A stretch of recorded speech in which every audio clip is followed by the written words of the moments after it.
I want to show folks this right here. This fire that heavily damaged the USF College of Marine Science Lab this weekend, now expected to become part of a special session in Tallahassee next week. Lawmakers are set to return Tuesday to finalize the state budget and address the future of that building. State leaders say they are preparing a push for money to rebuild. 10 Tampa Bay News reporter Angelicia Bruton talked to lawmakers about the urgent effort for that money.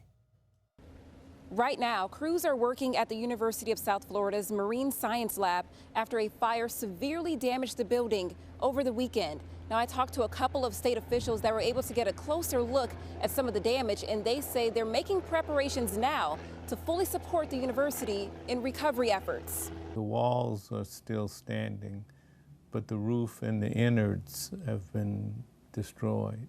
State Senator Darrell Rousson was among several elected officials who got a first-hand look at the devastation caused from Saturday's fire. Not only am I willing to support them in their recovery efforts and in rebuilding, the entire legislative delegation is interested in doing the same thing. State Representative Lindsey Cross also attended the tour of the building. You know, there's a lot of, things that we can learn from the past and look at rising sea levels, how we can better protect ourselves from storms, how we can better manage fish and wildlife populations. So there's so much critical research that's going on there. Right now, the university has opened a donation fund, and students are asking for help as well. Ultimately, nobody who is part of the College of Marine Science community at USF is unaffected by this event. We are all deeply affected by this. Representative Cross plans to make the case during special session for why securing funding to rebuild the space is so critical.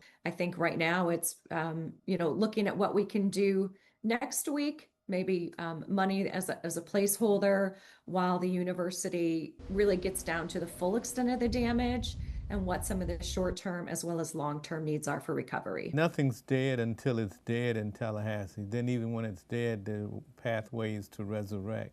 Angelicia Bruton, 10 Tampa Bay News. And that special session will begin May 12th and run through the 29th. There are 2 funding pages that have links on the 10tampabaynews.com website. Graduation for those who completed their master's degrees is tomorrow.